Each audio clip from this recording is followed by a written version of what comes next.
Hi there, how are you? If you have a conversation with me on a few occasions or you listen to some of my videos, you'll find that I have lots of favorite words. I love language. I love interesting words. I love intentional words. In fact, intentional is one of my favorite words.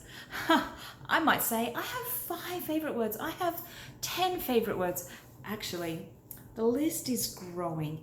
And today I'd love to talk about 4 of my favorite words. If you've been joining us in the Ikigai Network, you will know that every day this week I've been posting about 4 words, each word on a different day, and the overall theme is about post-isolation. But I didn't discover these words through our whole coronavirus isolation excitement. I had these words in my toolkit, in my repertoire of life skills for a long, long time, because these words that I've been talking about for the past 4 days, in fact, this plan that I've been walking out as I've considered post-isolation, it's not the first time I've done it. I've done this many times before. And when I'm talking about post-isolation, I'm not saying we've been through this amazing, almost apocalyptic experience and life will never be the same, and we've never been affected in such magnitude as we have in this moment, and now we have to rethink everything we've ever done.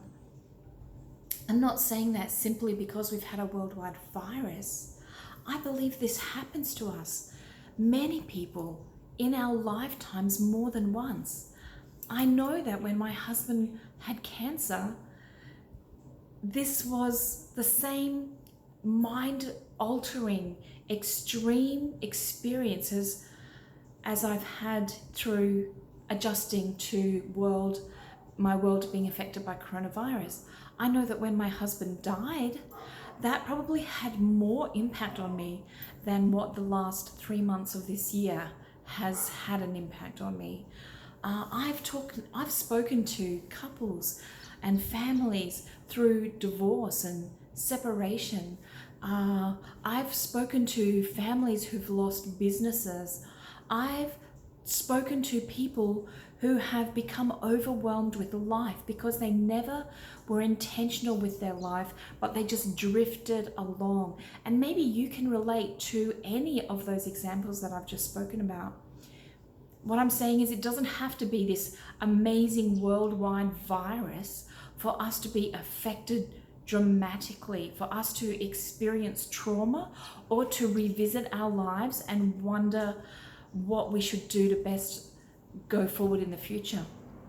Well, I'm thinking about some of my current clients that I'm working with now, beautiful people, and I think that, well, they're all transitioning, they're all coming out of a difficult period into something more positive and life-giving, enjoyable and successful. And some of them, it has been prompted by one major event, but yes, some of the others, it's, as I mentioned, it's just not being intentional with life. Either way, it doesn't matter. What matters is what we do today going forward.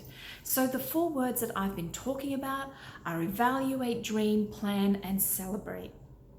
Evaluate, having a look at my life. Am I getting what I want out of life? Am I aware of what I need out of life? Am I engaged in relationships that fulfill me? Is my work using my natural strengths? Am I growing in life?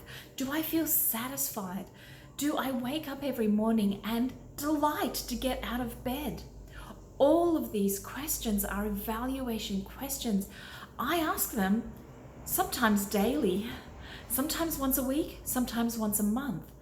These questions are a part of my life culture and they can be a part of yours.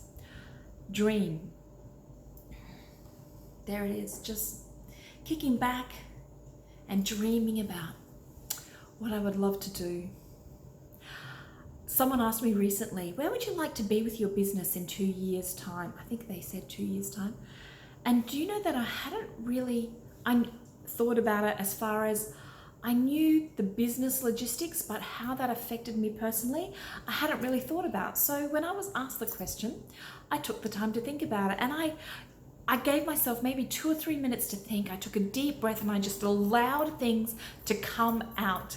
And I said, I can see myself in 2 years' time being in a resort in Fiji, and I am in a room with around 30 to 50 other people, and I am running a weekend retreat, and we are talking about life, celebrating life, doing life intentionally together in that retreat in Fiji.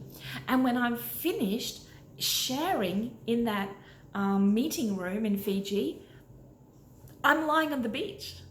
I'm swimming in the ocean or swimming in the pool. I'm meeting new people. Ah, yes, I can see myself being in that place in 2 years' time. Actually, right now, it seems like the most bizarre thing, as if that could never happen. But you know what? That dreaming is great.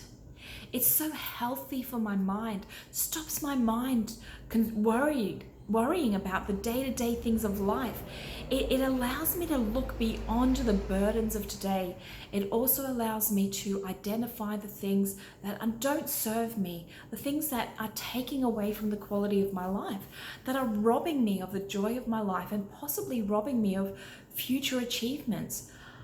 Dreaming is so healthy, and you should.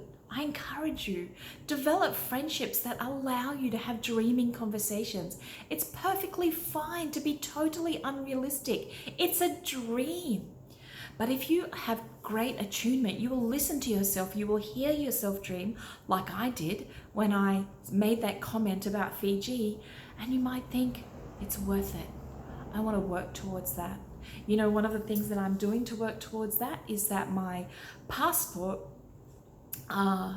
expires this year, and I was thinking, well, you know, overseas travel is going to be a limited thing. I guess I might just leave that for a couple of years, you know, put my energies into my business and my kids, blah blah blah. But you know what, I'm going to renew my passport. I'm going to do it because it's going to help me to focus on that dream of travel.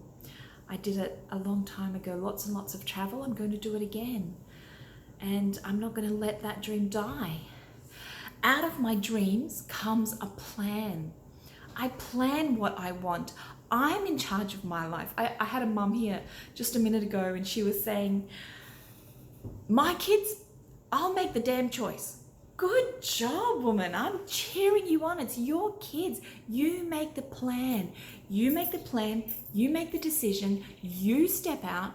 You surround yourself with people who will encourage you to do that, who will keep you accountable, who will pat you on the back, who will listen to your tears, who will resource you, equip you to do what needs to be done, and you live out the plan. Now, you also accept the consequences. So when you make a mistake, it's not somebody else's fault. It's a direct consequence of what you've chosen. And the beauty of those consequences is they help you evaluate. Planning is awesome. Take control. You are in control of your life. I never let anything rob me of control. You know what? I'm not a control freak, but I'm responsible for my own happiness. So even when I was a sole parent, struggling with three teenagers, or grieving children, or when my husband died, or when we had cancer, or when I had to change jobs, or when I became unemployed, when I was homeless, I never ever let those things have control over me. I chose my life, I choose, and I chose joy. I chose success. I made a plan and I followed it. Those things never ever controlled me. They still don't. And lastly, celebrate. Celebration. I love it. Everybody's got to have a bit of celebration, because you know why? We are designed for joy. You and I were designed for joy. We know, even if you're not an outgoing, flamboyant person, you're still designed for joy. I know I am. I'm designed for joy. And you and me, we're the same we're the same makeup. We're both human beings. I'm not sure if lizards are designed for joy. I'm not really sure. I know our pets, our dogs and cats, they have so many attributes like humans, monkeys, all of those things, but goldfish, are they designed for joy? I don't know, but there's something that sets me apart because I'm designed for joy and I get to choose it. I get to choose my joy. So I choose to celebrate. Not only that, I choose joy as an overflow, that my celebration, my delight in life influences the people around me. Just posted on Facebook with a lady who was asking some questions that had nothing to do with celebrating really. But I suggest you add celebration into your family culture. So I was sharing, she said, what does that look like? But she didn't actually know. Well, I've never met her, so, but obviously with the questions that she asked, she couldn't actually identify what intentional celebrating is. I was able to give her that. And so my joy, my celebration overflowed into a Facebook comment that touched her life. And she wrote back and she said, Amanda, I'm reading your comment over and over. It makes me so happy. Thank you. And I think, oh, that's so beautiful. So those are the 4 words: evaluate, dream, plan, celebrate. You can use them as an actual step-by-step program. Do the 4 things in order. You can mess them all up. You can do one at this time and one a bit later. You can make them a part of your everyday culture like me. The purpose of these things, evaluate, dream, plan, and celebrate, is to live intentionally in a way that gives you joy and delight and success in your life and allows it to overflow to benefit the lives of those around you. I'm giving you this because if you live this way, if you incorporate these concepts into your life, you will enlarge the vision that you have for your life. You will believe and identify the more that you are capable of. You'll discover that there could be further richness in your life, that you have a greater capacity to enjoy your life and to allow others to feed from the joy in your life, and you can benefit them. Thank you so much for listening. I hope you have enjoyed my impassioned speech on evaluate, dream, plan, and celebrate.